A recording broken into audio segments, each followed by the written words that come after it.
Hi hello ಸ್ನೇಹಿತರೆ, ಒಬ್ಬರು subscriber ಕೇಳಿದರು ಚಿಕನ್ ಲಿವರ್ ಫ್ರೈಯನ್ನು ಮಾಡಿ ತೋರಿಸಿ ಮೇಡಮ್, ನಾವು ಹೇಗೆ ಮಾಡಿದ್ರೂ ಚೆನ್ನಾಗಿ ಬರೋದಿಲ್ಲ, ತುಂಬ ಇಷ್ಟ ತಿನ್ನೋದಕ್ಕೆ ಅಂತ ಹೇಳಿದರು. ಅದಕ್ಕೆ ನಾವು ಒಂದು ಅರ್ಧ KGಯಷ್ಟು ಚಿಕನ್ ಮತ್ತು ಗುಂಡಿಗೆಯನ್ನು ತೊಗೊಂಬಂದಿದ್ದೆ. ನೋಡಿ, ನೀವು ಯಾವತ್ತೂ ಅಷ್ಟೇನೆ ಇದನ್ನು ಚಿಕನ್ ಲಿವರ್ ಆಗಿರ್ಬೋದು, ಗುಂಡಿಗೆ ಆಗಿರ್ಬೋದು, ಅದನ್ನು ಚಾಕುವಲ್ಲಿ ಕಟ್ ಮಾಡೋದಕ್ಕೆ ಹೋಗ್ಬೇಡಿ. ಈ ರೀತಿಯಲ್ಲಿ ಶಾರ್ಪಾಗಿರುವಂಥ ಒಂದು ಕತ್ರಿ ತೊಗೊಂಡು ನಿಮಗೆ ಯಾವ ಸೈಜಿಗೆ ಬೇಕೋ ಆ ಸೈಜ್ಗೆ ಕಟ್ ಮಾಡ್ಕೊಳ್ಳಿ. ತುಂಬ ಪೂರ್ತಿಯಾಗಿಯೂ ಸಹ ಹಾಕಿ ಮಾಡ್ಬೋದು. ಅದೊಂದು ಸ್ವಲ್ಪ ಸ್ಮೆಲ್ ಬರೋ ಚಾನ್ಸಸ್ ಇರುತ್ತೆ ಅಂತೇಳಿ ನಾನು ಇದೇ ರೀತಿಯಲ್ಲೇ ಕಟ್ ಮಾಡ್ಕೊಳ್ಳೋದು. ಇದು ತುಂಬ ಪ್ರೊಸೆಸಿಂಗ್ ಇಂಪಾರ್ಟೆಂಟು. ಯಾಕೆಂದರೆ ಕೊನೆವರೆಗೂ ಈ ಪೀಸಸ್ಸು ಸ್ಪ್ಲಿಟ್ ಆಗದೇನೆ, ಎಲ್ಲೂ ಒಡ್ಕೊಳ್ದೇನೆ ಇದೇ ರೀತಿಯಲ್ಲಿರುತ್ತೆ. ಇದಾದಮೇಲೆ ಇನ್ನೊಂದು ಪ್ರೊಸೆಸಿಂಗ್ ಇಂಪಾರ್ಟೆಂಟು. ನೀರಲ್ಲಿ 3ರಿಂದ 4 ಬಾರಿ ತೊಳಿರಿ. ತೊಳೆದ್ಬಿಟ್ಟು ಸ್ವಲ್ಪ ಕಲ್ಲುಪ್ಪು ಹಾಕಿ ಇದನ್ನು ನೆನೆಸಿಡಿ. ಯಾಕೆ ಅಂದರೆ ನಾವು ಪೀಸಸ್ ಯಾವ ರೀತಿ ಕಟ್ ಮಾಡಿರ್ತೀವೋ ಅದೇ ರೀತಿ ಇರುತ್ತೆ. ಮತ್ತು ಬೇಗ ಬೇಯೋದಕ್ಕೂ ಸಹ ಇದು ಹೆಲ್ಪ್ ಮಾಡುತ್ತೆ. ಮತ್ತು ತುಂಬ ಸ್ಮೂತಾಗಿ ಒಳಗಡೆಗೆ ಉಪ್ಪು ಖಾರ ಎಲ್ಲ ನೀಟಾಗಿ ಇಳಿದಿರುತ್ತೆ. ಅದಕ್ಕೋಸ್ಕರ ಉಪ್ಪಲ್ಲಿ ನೆನೆಸಿ ನಾನು ಸ್ವಲ್ಪ ಮಸಾಲೆಯನ್ನು ತಯಾರು ಮಾಡ್ಕೊಳ್ತೀನಿ. ಅದು 3 ಈರುಳ್ಳಿಯನ್ನು ಕಟ್ ಮಾಡ್ಕೊಳ್ತೀನಿ. ಅಂದರೆ ಅದು ಮೀಡಿಯಮ್ ಗಾತ್ರದ ಮಾತ್ರ. ಅದರಲ್ಲಿ 1 ಈರುಳ್ಳಿನ ಮಾತ್ರ ನಾನು ಗ್ರೈಂಡ್ ಮಾಡ್ಕೊಳ್ಳೋದಕ್ಕೆ ಹಾಕ್ಕೊಳ್ತೀನಿ. ಇದಕ್ಕೆ ಒಂದು ಸ್ವಲ್ಪ ಮಸಾಲೆ ಬೇಕಾಗುತ್ತೆ. ನೋಡಿ, ಒಂದೇ ಈರುಳ್ಳಿ, ಒಂದೇ ಒಂದು ಸಣ್ಣ ಟಮಾಟೋನ ತೊಗೊಂಡಿದ್ದೀನಿ. ಅದು ಸಹ ಮೀಡಿಯಮ್ ಗಾತ್ರದ್ದೇ.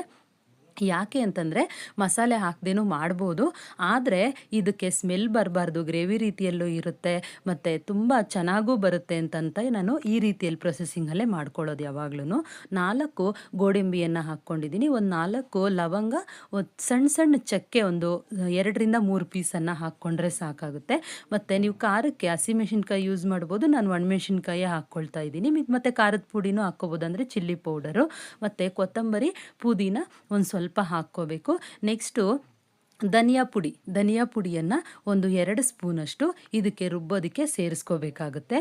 ಈ ಧನಿಯಾ ಪುಡಿ ಆದಷ್ಟು ಮನೇಲಿ ಮಾಡಿಕೊಂಡ್ರೆ ಎಲ್ಲ ಸಾಂಬಾರುಗಳಿಗೂ ತುಂಬ ಚೆನ್ನಾಗಿರುತ್ತೆ. ಮಸಾಲೆ ಸಾಂಬಾರುಗಳಿಗೆ ಇದನ್ನು ಫೈನ್ ಪೇಸ್ಟಾಗಿ ರುಬ್ಬಿಟ್ಕೋಬೇಕು. ನಾನು ಹಾಕಿರೋಂಥದ್ದು ಒಂದು 4ರಿಂದ 5 ಇಂಗ್ರೀಡಿಯೆಂಟ್ಸ್ ಅಷ್ಟೇನೆ. ಮತ್ತು ಈ ಫ್ರೈ ಮಾಡೋದಕ್ಕೆ ಏನೇನು ಬೇಕು ಅಂದರೆ, ನಾನು ಈಗಾಗಲೇ ಇಟ್ಕೊಂಡಿರೋಂಥ 2 ಈರುಳ್ಳಿಯನ್ನು ಹಚ್ಚಿಟ್ಕೊಂಡಿದ್ದೀನಿ, 1 ಟೊಮೊಟೊವನ್ನು ಹಚ್ಚಿಟ್ಕೊಂಡಿದ್ದೀನಿ, ಮತ್ತು ಎಣ್ಣೆಯನ್ನು ಇಟ್ಕೊಂಡಿದ್ದೀನಿ 2 ಸ್ಪೂನು, 1.5 ಸ್ಪೂನಷ್ಟು ಶುಂಠಿ ಬೆಳ್ಳುಳ್ಳಿ ಪೇಸ್ಟು, 4ರಿಂದ 5 ಹಸಿಮೆಣಸಿನ್ಕಾಯಿ, 1 ಸ್ಪೂನಷ್ಟು ಅರಿಶಿನ, ಮತ್ತು ಈ ಚಿಕನ್ ಮಸಾಲ ಇಟ್ಕೊಂಡಿದ್ದೀನಿ, ಸ್ವಲ್ಪ ಪಲಾವ್ ಎಲೆ ಮತ್ತು ಒಂಚೂರು ಮೊಗ್ಗು ಇಟ್ಕೊಂಡಿದ್ದೀನಿ, ರುಬ್ಬಿಟ್ಕೊಂಡಿರೋಂಥ ಮಸಾಲೆ. ಬಾಣಲಿಯನ್ನು ಇಟ್ಟು ಅದರಲ್ಲಿ ಎಣ್ಣೆಯನ್ನು ಹಾಕಿ ಇಟ್ಕೊಂಡಿರೋಂತಹ ಮಸಾಲೆಯನ್ನು ಹಾಕಬೇಕಂದ್ರೆ ಎಲೆನೂ, ನೆಕ್ಸ್ಟು ಒಂದು ಹೂವು ಏನು ಇಟ್ಕೊಂಡಿದ್ದೀನಿ ಸಣ್ಣದಾಗಿ, ಒಂದು 2 ಹೂವು, ಅದನ್ನು ಹಾಕ್ಕೊಂಡು ಮೊದಲು ಫ್ರೈ ಮಾಡ್ಕೋಬೇಕು. ಈ ಪ್ರೊಸೆಸಿಂಗಲ್ಲಿ ಮಾಡಿದ್ರೆ ನೀವು ಯಾವತ್ತೂ ಮತ್ತೆ ಒಂದ್ಸಲ ಬೇಡ ಅಂತನೋರು ಮತ್ತೆ ಬೇಕು ಅಂತ ಹೇಳಿ ತಿಂತೀರಿ. ಮತ್ತು ಹಸಿಮೆಣ್ಸಿನ್ಕಾಯನ್ನು ಹಾಕ್ಕೊಂಡು ಸ್ವಲ್ಪ ಫ್ರೈ ಮಾಡ್ಕೋಬೇಕು, ಹಸಿ ವಾಸನೆ ಹೋಗೋವರೆಗೂ.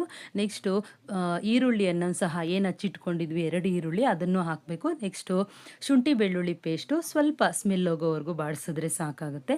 ನೆಕ್ಸ್ಟು ಈ ಟೊಮೊಟೊನೂ ಅಷ್ಟೇ ಸ್ವಲ್ಪ ಬೇಯಿಸಿ ಸಾಕು, ಜಾಸ್ತಿ ಬೇಯಲೇಬೇಕು ಅಂತೇನೂ ಇಲ್ಲ. ಯಾಕೆಂದರೆ ಲಿವರೆಲ್ಲ ಹಾಕಿದಾಗ ಚೆನ್ನಾಗಿ ಬೆಂದ್ಕೊಳ್ಳುತ್ತೆ ಅದು. ನೋಡಿ, ತೊಳೆದಿಟ್ಕೊಂಡಿರೋಂಥದ್ದು, ಅಂದರೆ ಉಪ್ಪಲ್ಲಿ ನೆನೆಸಿರೋಂಥದ್ದು ಡೈರೆಕ್ಟಾಗಿ ನೀರಲ್ಲಿ ತೆಗೆದು ಹಾಗೆ ಹಾಕಿ, ನೀವೇನು ನೀರು ಬಗ್ಗಿಸ್ಬಿಟ್ಟು ಮತ್ತೆ ತೊಳೆದ್ಬಿಟ್ಟು ಹಾಕೋ ನೆಸಿಟಿ ಇಲ್ಲ.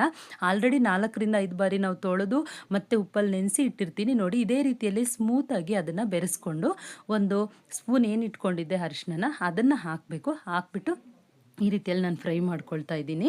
ತುಂಬ ರ್ಯಾಶಾಗಿ ಫ್ರೈ ಮಾಡೋದು, ಅದು ಪೀಸ್ ಆಗೋತ್ತಿರ ಫ್ರೈ ಮಾಡೋದು ಆ ಥರ ಮಾಡಬಾರ್ದು. ಇದಕ್ಕೆ ಸ್ವಲ್ಪ ಉಪ್ಪನ್ನು ಹಾಕ್ಕೋಬೇಕು, ಏಕೆಂದರೆ ಫ್ರೈ ಚೆನ್ನಾಗಾಗುತ್ತೆ. ನೋಡಿ, ನೀವು ನೋಡ್ತಾ ಇರ್ಬೋದು ನಾನು ಯಾವ ಥರ ಪೀಸಸ್ ಹಾಕಿದ್ದೀನೋ ಕೊನೆವರೆಗೂ ಅದೇ ಥರ ಪೀಸಸ್ ಆಗಿರುತ್ತೆ.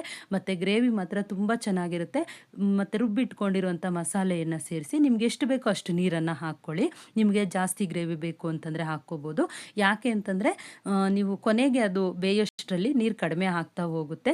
ಮತ್ತು ಚಿಕನ್ ಮಸಾಲನೂ ಹಾಕಿದ್ದೀನಿ. ಸ್ವಲ್ಪ ಪ್ಲೇಟ್ ಆವಾಗವಾಗ ಮುಚ್ಚಿ ಒಂದು 2 ನಿಮಿಷ, 3 ನಿಮಿಷ, 5 ನಿಮಿಷ ಬೇಯಿಸ್ಕೊತಾ ಇರಬೇಕು. ನಿಮ್ಮ ಕನ್ಸಿಸ್ಟೆನ್ಸಿ ನೋಡ್ಕೊಳ್ಳಿ. ನೆಕ್ಸ್ಟು ನಾನು ಇನ್ನೂ ಸ್ವಲ್ಪ ಕೊತ್ತಂಬರಿ ಮತ್ತು ಪುದೀನ ಹಾಕ್ಕೊಂಡೆ. ನೆಕ್ಸ್ಟು ನನಗೆ ಖಾರ ಕಡಿಮೆ ಆಯಿತು ಅಂತ ಅನ್ನಿಸ್ತು, ಹಾಗಾಗಿ ಸ್ವಲ್ಪ ಪೆಪ್ಪರ್ ಪುಡಿ ಹಾಕ್ಕೊಂಡಿದ್ದೀನಿ. ನೋಡಿ, ಎಷ್ಟು ಕಲರ್ಫುಲ್ಲಾಗಿ ಎಷ್ಟು ಚೆನ್ನಾಗಿದೆ ಅಂದರೆ, ನಾನು ಇಷ್ಟು ಗ್ರೇವಿಗೆ ಇಳಿಸ್ಬಿಟ್ಟೆ, ನನಗೆ ಸಾಕು ಅಂತ ಅನ್ನಿಸ್ತು. ನೀವು ಇನ್ನೂ ಗಟ್ಟಿಯಾಗಬೇಕು ಅಂದರೆ ಓಪನಲ್ಲೇ ಬೇಯಿಸಿ, ತುಂಬ ಗಟ್ಟಿ ಆಗುತ್ತೆ. ನಿಮ್ಗೆ ಇನ್ನೂ ಸ್ವಲ್ಪ ಗ್ರೇವಿ ಬೇಗ ಬೇಕು ಅಂತಂದರೆ ಇನ್ನು ಸ್ವಲ್ಪ ನೀರು ಹಾಕ್ಕೊಂಡು ಬೇಯಿಸ್ಕೊಳ್ಳಿ, ತುಂಬ ಚೆನ್ನಾಗಿರುತ್ತೆ. ಅನ್ನಕ್ಕೆ, ಮುದ್ದೆಗೆ ಮತ್ತು ಚಪಾತಿಗಂತೂ ಮಾಡಿಸ್ದಂಗಿರುತ್ತೆ ಸ್ನೇಹಿತರೆ.